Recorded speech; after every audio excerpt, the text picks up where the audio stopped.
Ladies and gentlemen, the student laureates, academic trustees, rectors, general trustees, clergy, regents, and officers of the Lincoln Academy of Illinois.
Please remain standing for the invocation, which will be delivered by Dr. Robert A. Easter, President of the University of Illinois.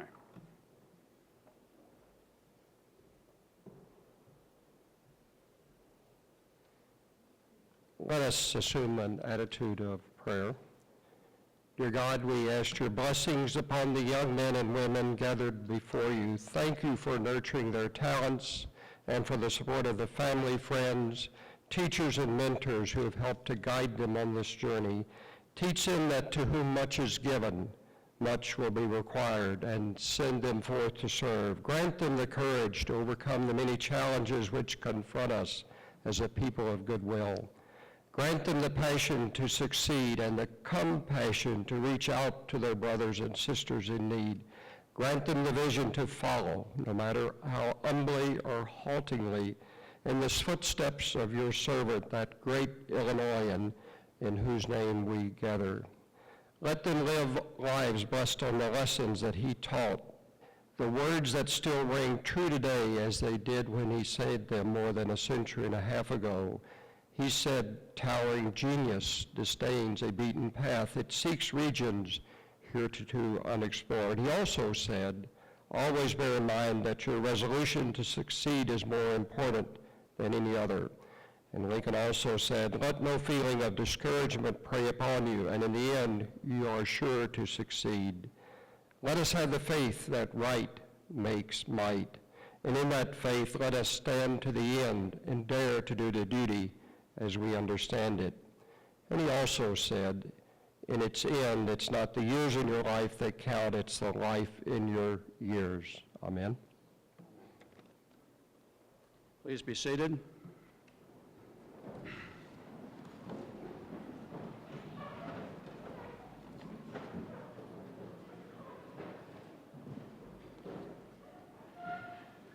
There is a charming story about this grand old building that we're told Lincoln loved. The building was new at the time and had just opened. Jesse Du Bois, Lincoln's friend and neighbor, who was the Illinois State Auditor and as such in charge of the building, was asked by an itinerant preacher for permission to use this room for a religious lecture. What's the lecture about? Bois asked. The second coming of the Lord, the minister responded. Good heavens, the Illinois State Auditor declared with a twinkle in his eye. If the good Lord ever came to Springfield once, he won't be back anytime soon. And so welcome to the capital city of Springfield, right here on Mr. Lincoln's prairie. This is the Lincoln Academy's 39th annual Convocation and Investiture of Student Laureates. And if that sounds impressive, it should, because we are here to celebrate 48 remarkable students from colleges and universities across the state, chosen by their college presidents on the basis of academic achievement and community service, our brightest and best. This morning, the Associated Press quoted Governor Quinn as saying that today's honorees have exhibited a personal commitment to excel and serve as worthy role models to proud young Americans everywhere. And so on behalf of the members of the Lincoln Academy, I welcome you to our 39th annual Investiture of Student Laureates. On your behalf, I express our thanks to our Sergeant-at-Arms, Peter Alexander, to the members of the Sangamon Woodwind Consort, and to the distinguished president of the University of Illinois for beginning these ceremonies so beautifully. Of course, events like this don't just happen. They are the result of a lot of hard work by a lot of good people. First among them is our own executive director, Julie Kellner, who coordinated every aspect of today's activities, and without whose meticulous attention to detail, none of this would have happened. We express our thanks also to Troy Gilmore, the curator of the Old State Capitol Historic Site, and his staff for their warm welcome to this magnificent building, and to Jack Titchener from WSIU Public Broadcasting, who will be filming these proceedings, which will then become available on our website. And we thank as well Lester McKeever, former chairman of the Federal Reserve Bank of Chicago, and Dr. Stephanie Pace Marshall, founding president of the Illinois Math and Science Academy, two regents of the Academy, who will call each of our honorees to the well of this house, where they will be decorated by our distinguished Vice Chancellor, Gail Pyatt. We also express our gratitude to those whose names are in your printed program and who provided financial support for today's events, the individual donors, and the 3 foundations upon whose financial support we rely. We are honored to have several members of our academic family with us today. Please hold your applause until they have all been introduced. The Interim Executive Director of the Illinois Board of Higher Education, Dr. Harry Berman. Dr. Samuel Goldman, Chancellor Emeritus of the Southern Illinois University in Carbondale and our Rector for Education. President J. David Arnold of Eureka College. President Gene C. Kroom of Judson University. Chancellor Phyllis Wise of the University of Illinois Urbana-Champaign. Chancellor Susan Cook, the University of Illinois Springfield. And Dr. Robert Easter, President of the University of Illinois.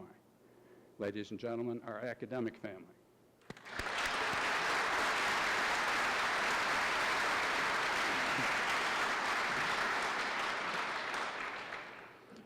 President Easter, I too am a chancellor, but when I was first elected to the job, I really had no idea what it was that a chancellor was supposed to do. I didn't want to bother you, Bob, because I know how busy you are.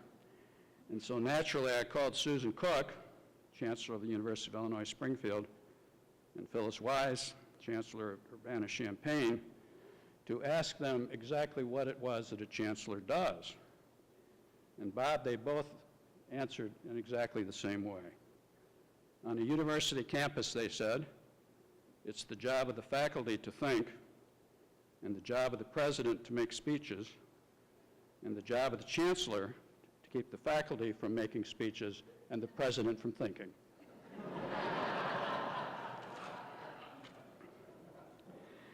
The Lincoln Academy was founded in 1964 as a nonprofit, nonpartisan, self-funded entity. In addition to convening this annual convocation, the other function of the Academy is to administer the Order of Lincoln, our state's highest honor, awarded to 6 distinguished Illinoisans each year. Recipients of the Order of Lincoln have included statesmen like Governor Adlai Stevenson and President Ronald Reagan, authors like Gwendolyn Brooks and Saul Bellow, commentators like Studs Terkel and Mike Royko, athletes like Jackie Joyner-Kersee and Ernie Banks, performers like Mahalia Jackson and Charlton Heston, and the list goes on. Over the years, laureates of the Lincoln Academy have routinely won the Pulitzer Prize, occasionally the Nobel Prize, and on at least 2 occasions, the Medal of Honor. Our most recent Order of Lincoln Convocation was held earlier this year at Augustana College, and funds raised at that event helped make available the $1,000 educational grant which each of our student laureates will receive today. Thus, by honoring the great citizens of today, we also celebrate the great citizens of tomorrow, knowing that now, as always, our state and nation need men and women who are, in Vachel Lindsay's words, Lincoln-hearted in every good way. Among those great citizens of tomorrow are those we recognize this morning. Although we would love to hear from each one of those remarkable student laureates, in the interest of time, we have invited one of them to respond on behalf of all of them, in large part because her record of achievement and service is reflective of all those we honor today.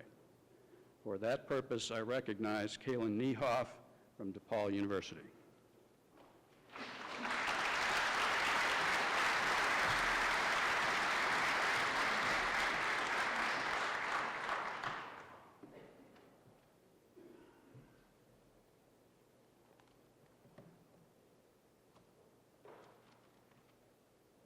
Good afternoon. My name is Kaylin Niehoff of DePaul University, and on behalf of the student laureates, I just want to begin by thanking the Lincoln Academy at large and Governor Quinn for having us here today. I also just want to thank Katie Brick from DePaul University, who nominated me to represent the university, as well as my parents, David and Michelle Niehoff, who have always instilled the importance of the value of a great education.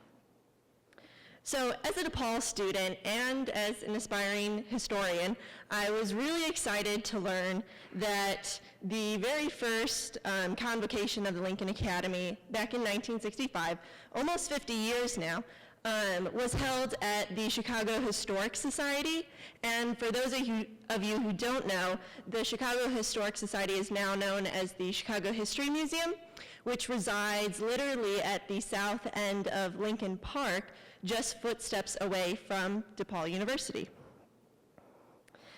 So, with that initial installation, the Lincoln Academy began a tradition that ultimately, in one way or another, brought all of us together here today.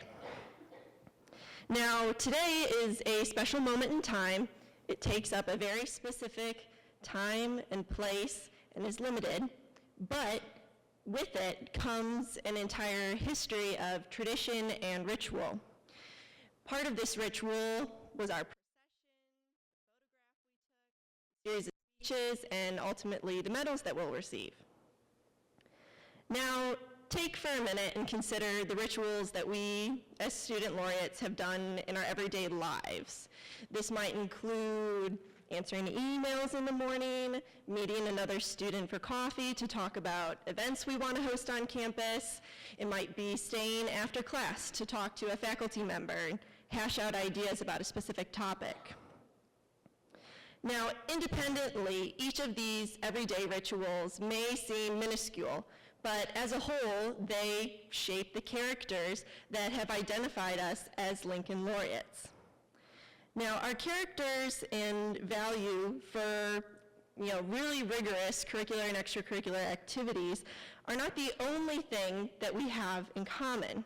A qualification for being here today was the fact that we're all going to be graduating seniors.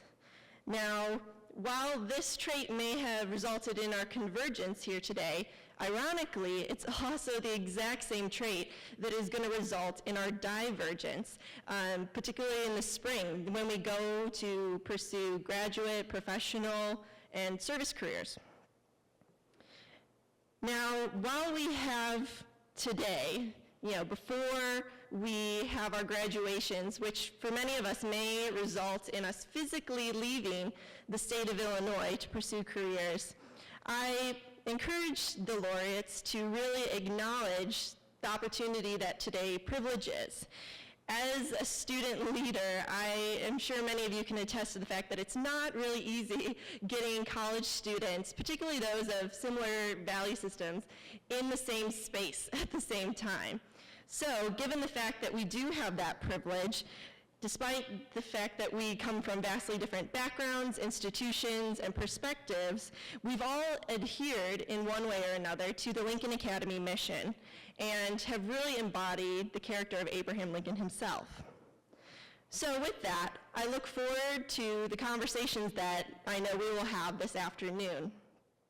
And I hope that with today comes new relationships and new networks, because DePaul University, as a Catholic Vincentian urban institution, has really taught me the importance of intentional relationships. So I hope that we can create some of those here today. And I look forward to continuing those conversations beyond today, discussing the importance of the education that the state of Illinois has offered us. Thank you.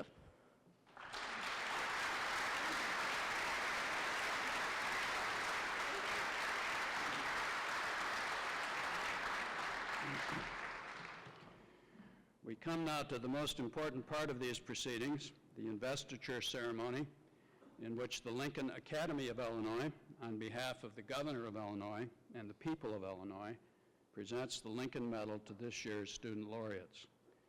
There are 48 of you here today. I had the good fortune to read all the nice things your college presidents had to say about you. You reflect the rich diversity of the land of Lincoln, and you are different in all kinds of ways, but you have at least two things in common. First, you have all attained academic success. One or more of the members of your class of laureates attained a nearly perfect grade point average, have been listed regularly on dean's lists, and appear likely to graduate with academic honors. One member of this class undertook original scientific research to explore the development of nanocomposite wound management material that incorporates biometric polymers in the core building block, coupled with antimicrobial nanoparticles, which aid in the overall functionality and structural rigidity. Not only don't I understand it, I can't even pronounce it. In addition to your academic success, you also have something else in common, your spirit of service, your willingness to heed what Lincoln called the better angels of our nature. One or more members of your class of laureates tutor underprivileged children, work in community soup kitchens, help build houses for Habitat for Humanity, and provide enthusiastic leadership to a wide range of campus service organizations. And every member of your class of laureates, every one of you, in ways great and small, have reached out to your brothers and sisters in need. Mr. Lincoln would be proud. In a moment, you will be called by name, one at a time, to the well of this historic chamber, and here on hallowed ground, you will receive the Lincoln Medal and a formal declaration signed by the governor bearing the Great Seal of the state of Illinois, declaring you to be student laureates of the Lincoln Academy. As the laureates are called forward, the president or designated representative of their college or university and any trustee of that particular institution are invited to join us here for the presentation. We ask that you withhold your applause until the investiture ceremony has concluded, at which time we will have the opportunity to recognize all of today's honorees.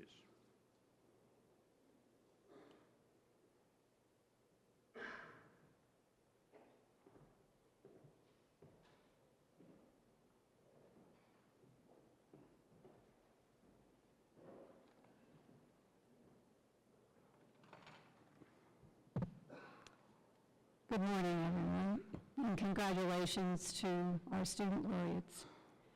From Augustana College, Jenna Orbit.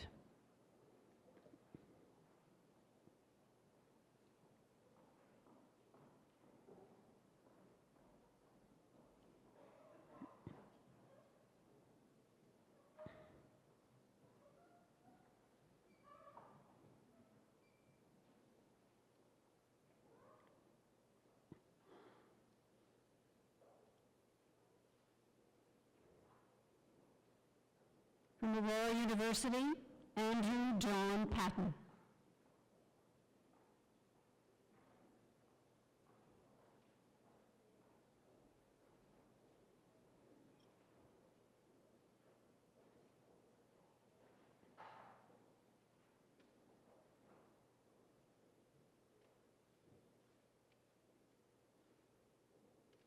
Benedictine University, Imon Salou.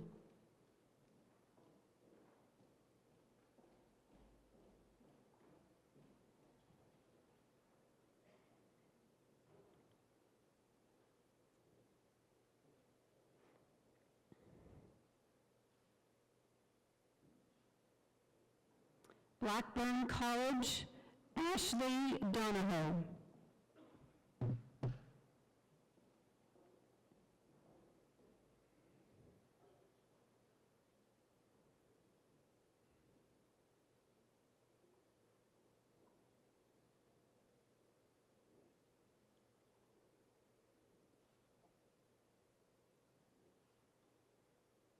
Bradley University, Jonathan Tyesh.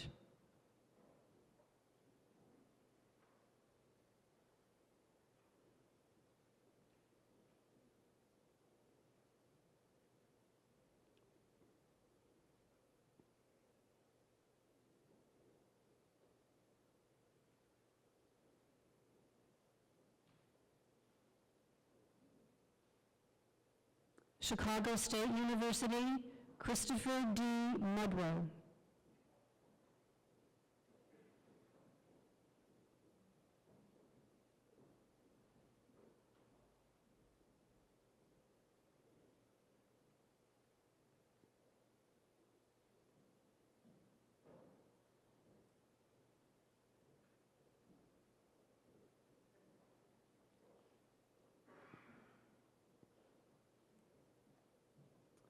Columbia College, Chicago, Allison Claire Schumann.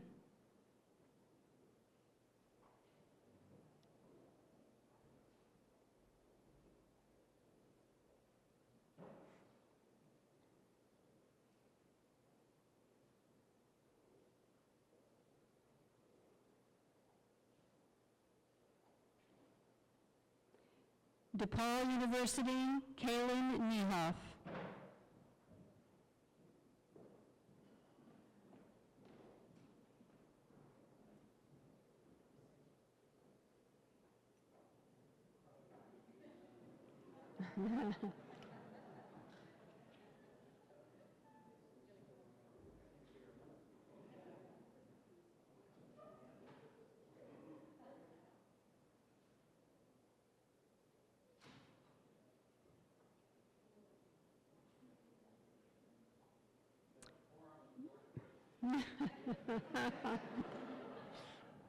Dominican University, David C. Gaze.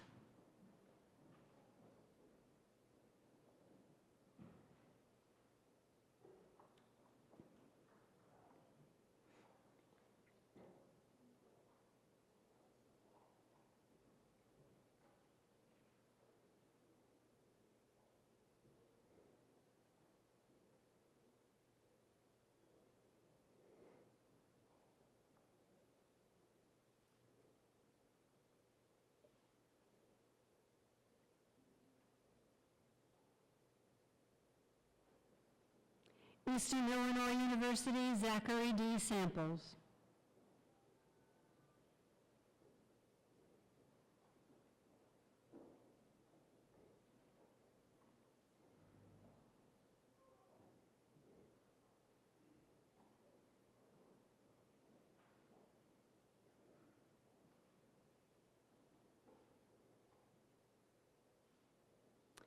Elmhurst College, Emily Ann Darrow.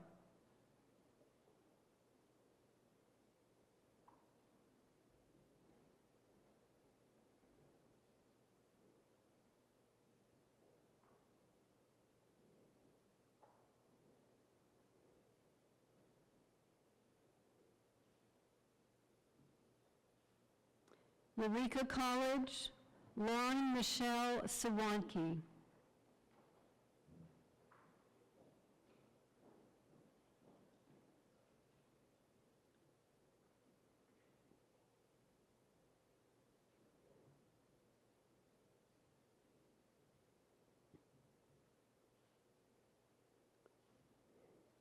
Governor State University, Rika Louis-Saint.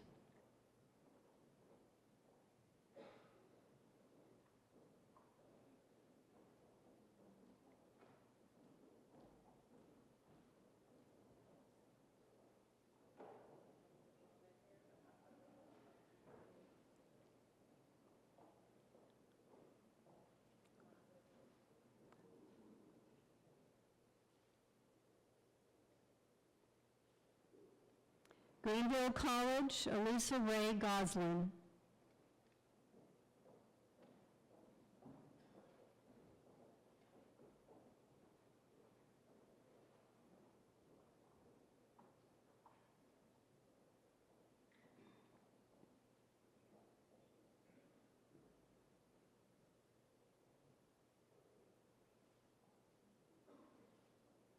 Illinois College, Fong Gwen.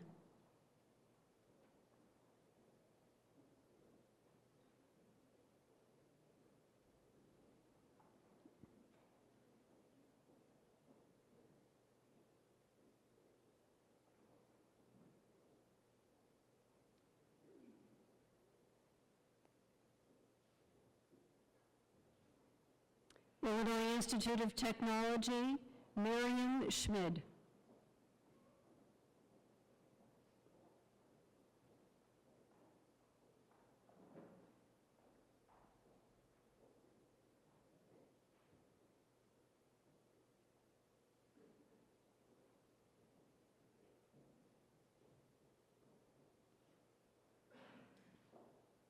Illinois State University, Brian Michael Kulaga.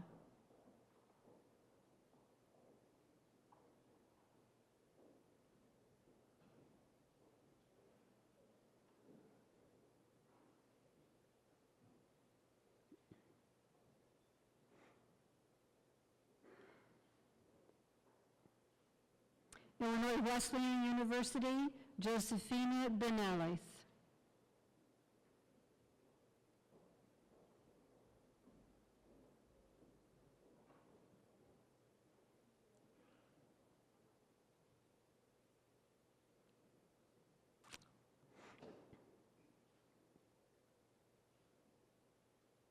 Judson University, Cassandra Elizabeth Krininger.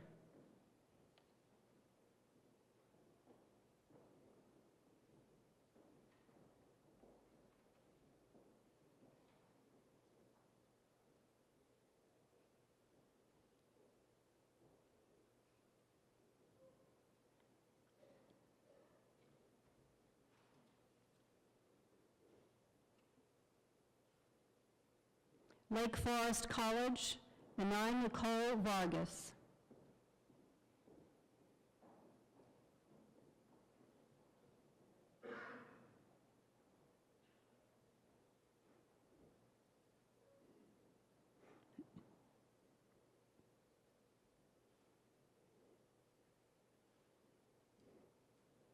Lewis University, Samantha Reinhardt.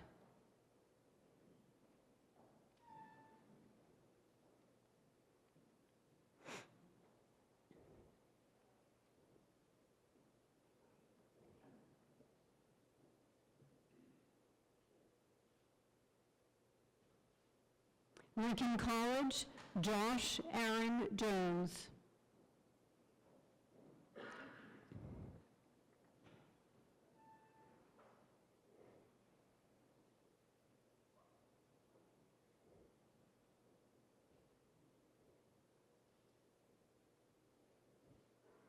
Loyola University of Chicago, Thomas Joseph Serena.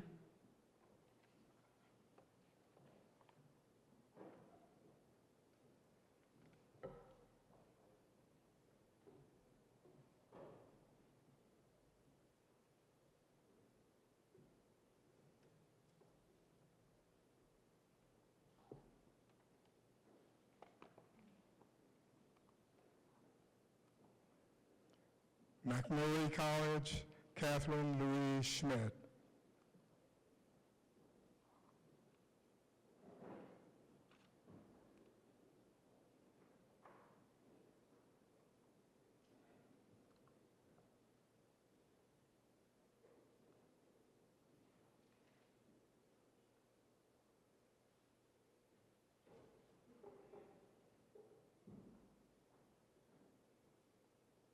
McKendree University, Anthony Joseph Rhodes.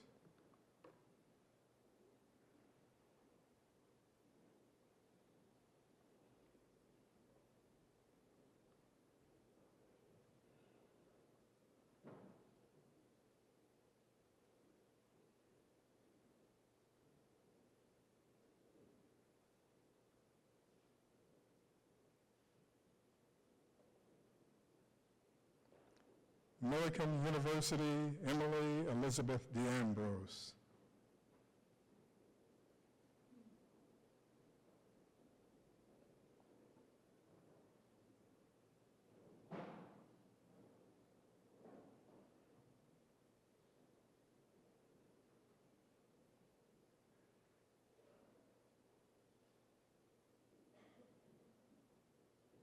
National Louis University, Kristen Beckett Christopher.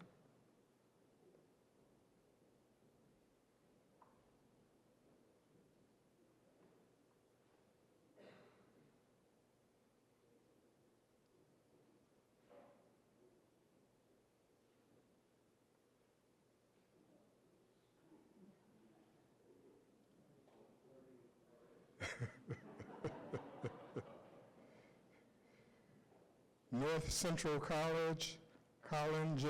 Leffer.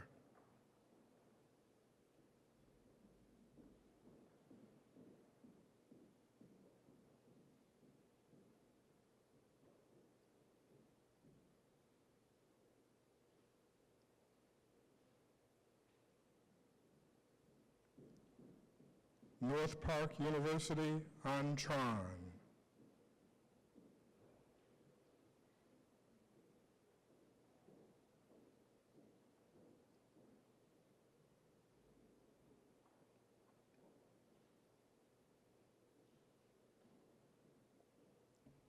Northeastern Illinois University, Asher Odishu Jaju.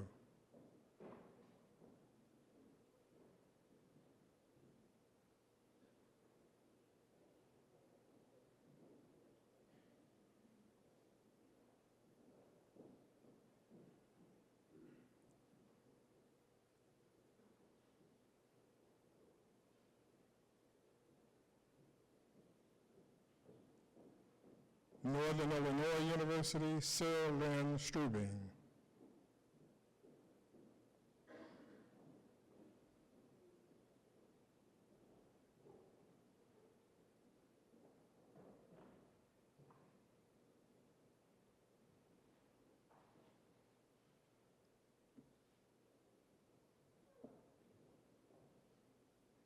Olivet Nazarene University, Brain Marie Bambrick.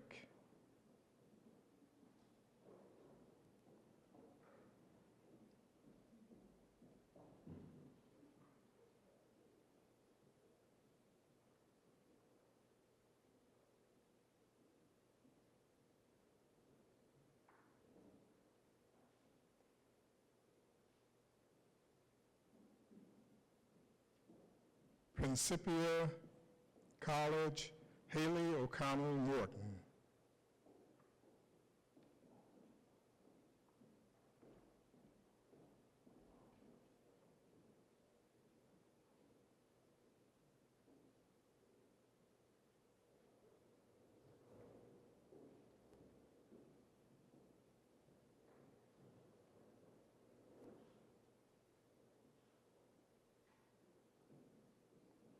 Quincy University, Samantha Ann Nielsen.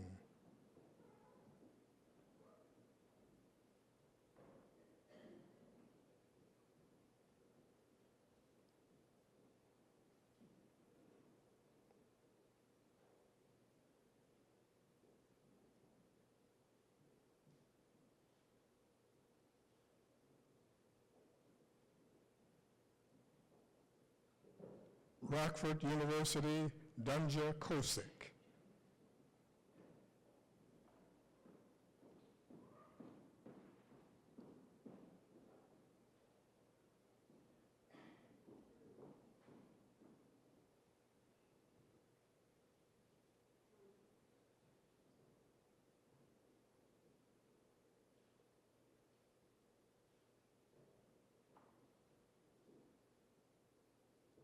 St. Xavier University, Lauren Brick.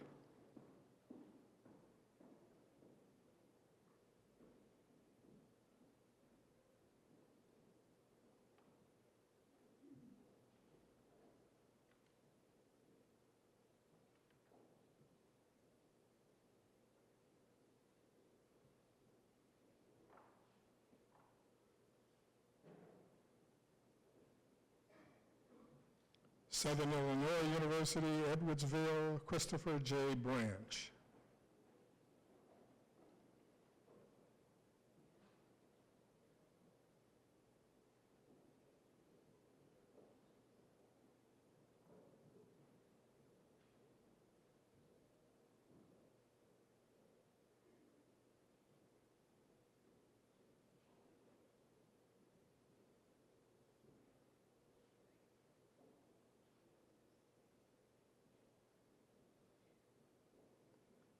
The University of Chicago, Sophia Corrine Johnson.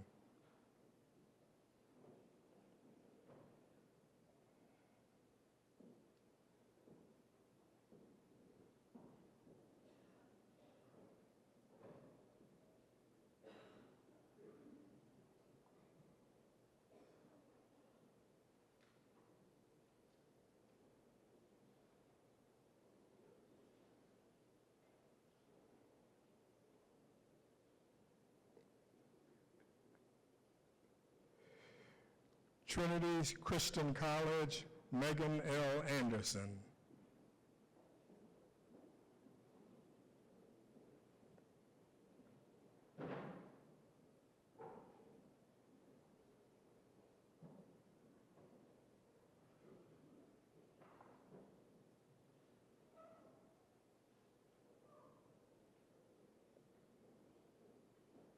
Trinity International University, Rebecca Eileen Hell.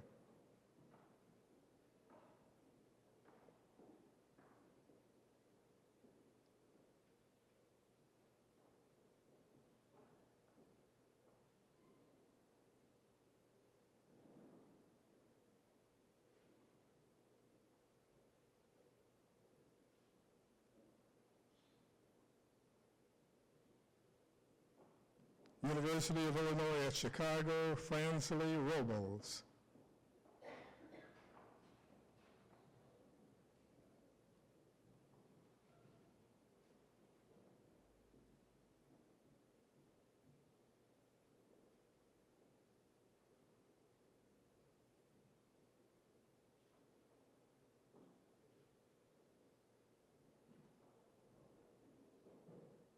University of Illinois Springfield, Joshua W. Eastby.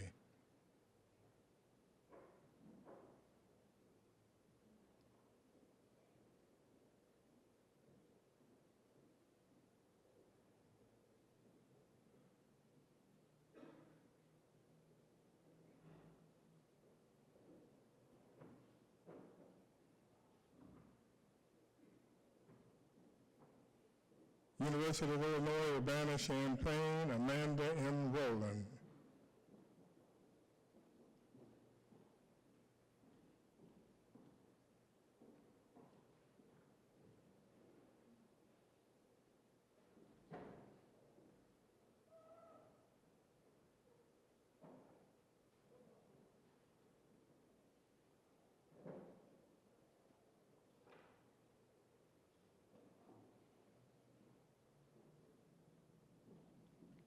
University of St. Francis, Brandon L. Collar Fellow.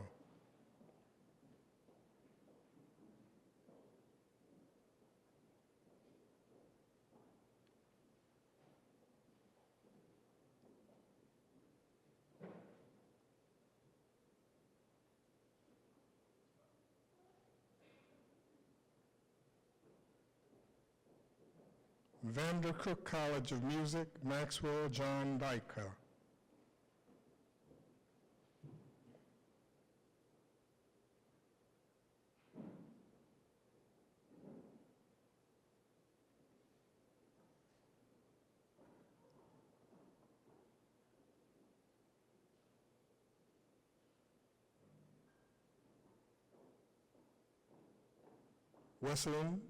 Western Illinois University, Lindsay Marie Pasmaric.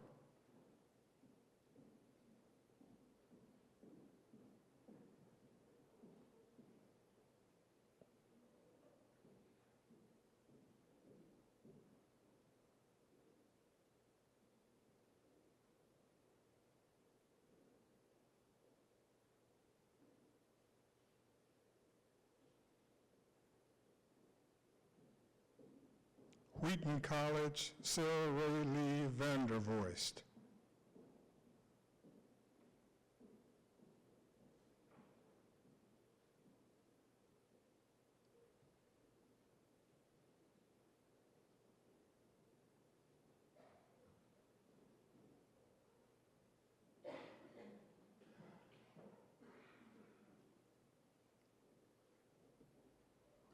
Lakeland College, Colton A. Poston.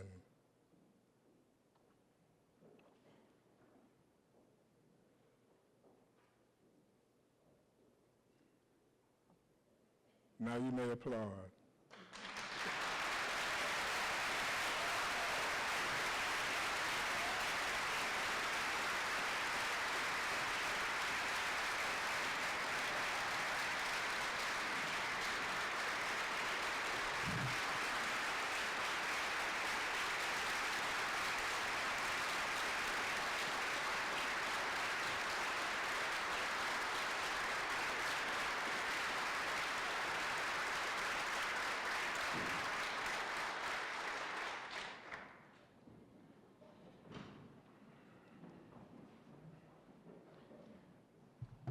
Following these ceremonies, we will adjourn to the Executive Mansion a few blocks from here as guests of the Governor of Illinois for lunch in honor of the student laureates and their families.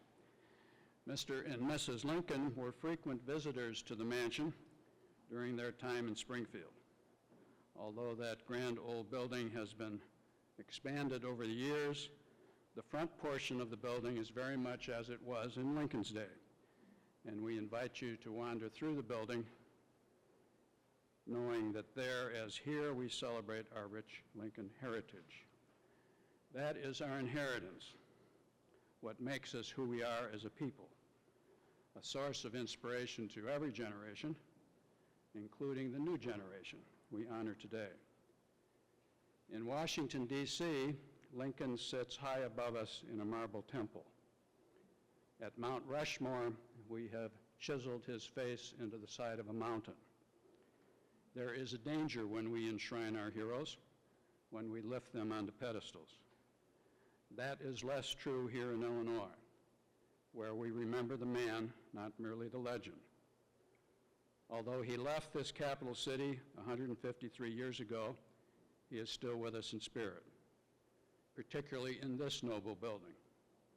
It was in this room that Lincoln warned the nation of the dangers of a house divided against itself. Down the hall is the modest chamber where he prepared to assume the burdens of the presidency. Down the street is the only home he ever owned. And we gather as well in the symbolic shadow of the granite monument that marks his final resting place. This truly is the land of Lincoln. We have come here today in the name of Lincoln. And in a few moments, we will end our time here together with the words of Lincoln. In the eyes of many, Lincoln didn't sound like a great orator. Audiences were sometimes irritated with his high-pitched voice until they began to listen to the words he was saying. Lincoln didn't look like a great orator either. He lacked the sophistication and the polish of the great orators of his day. Listen to what Stephen Vincent Benet described him. Knotty and tough as a hickory rail. His hands were always too big for white kid gloves. His weather face homely as a plowed field. And yet, improbable as it seems, there is no doubt that the famously self-taught son of a nearly illiterate father crafted those words, those letters, proclamations, speeches, words that help define us as a nation. Every member of this year's class of laureates, every one of you, received far more education by the time you were 8 years old than Abraham Lincoln did in his entire lifetime. And yet, despite that lack of formal education, he was somehow able to declare our nation's highest ideals, often in our darkest hours.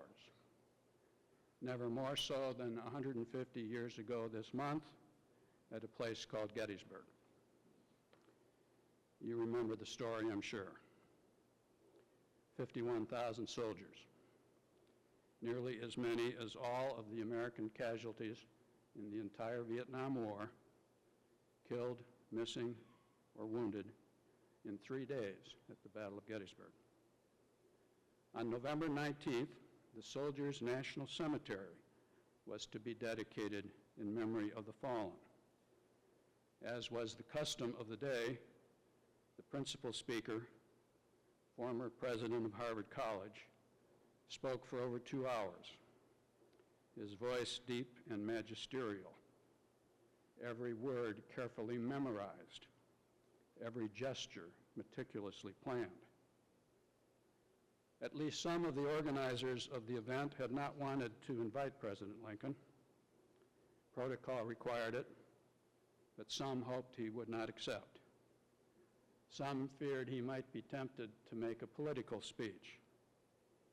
Others felt that the odd-looking, small-town politician with his high-pitched voice lacked the dignity required for such a solemn occasion. But he did come and spoke briefly at the end of the dedication. He said, "The world will little note nor long remember what we say here." He was wrong. those 272 words were to have a defining influence on the American spirit. Professor Gabor Boritt, a laureate of the Lincoln Academy, called them the Gettysburg Gospel. Professor Gary Wills, another laureate of the Lincoln Academy, said they were the words that remade America. Abraham Lincoln may not have looked or sounded like Edward Everett, the handsome statesman who was the principal speaker of the day, and Lincoln's voice lacked the magisterial eloquence of the great orator who had preceded him. It had a different pitch. It was a genuine American voice, a voice from the prairie. And here in this place, in this capital city that he loved, where Vachel Lindsay tells us that Abraham Lincoln still walks the streets at midnight, if you listen closely, you can hear that voice. If you listen closely, you can hear his words echoing down to us over the ages from the fields of Gettysburg, even today.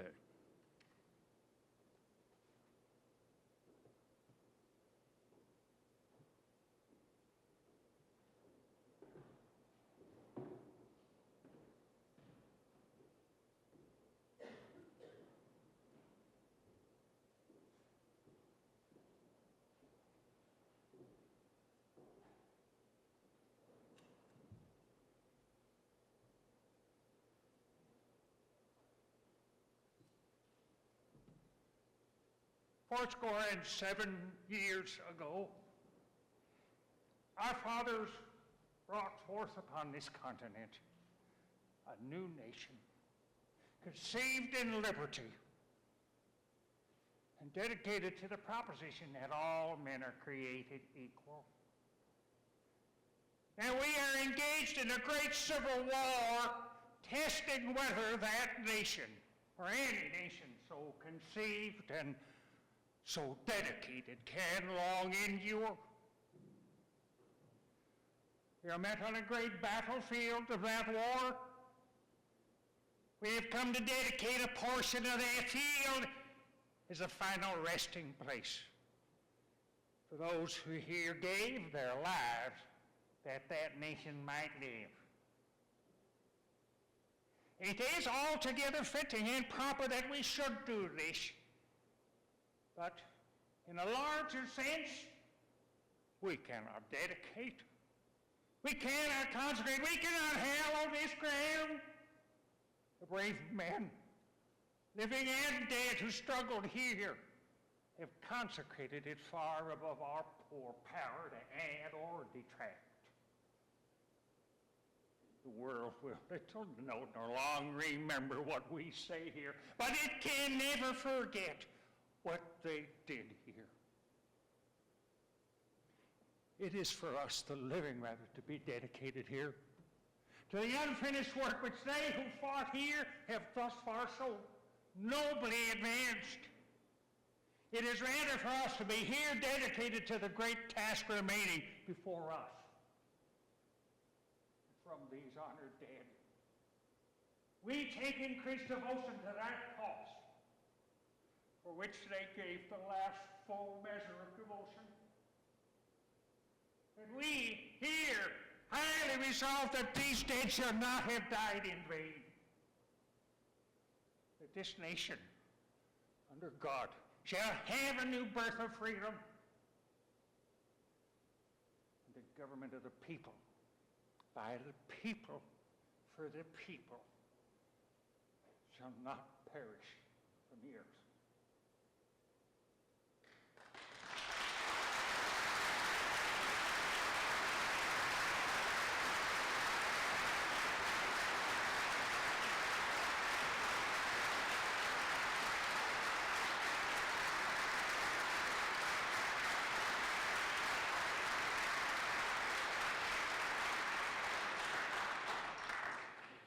Please stand for the benediction, which will be delivered by the Reverend Stanley L. Davis, Jr., a regent of the Academy, and remain standing until the student laureates and members of the Academy have departed these historic chambers.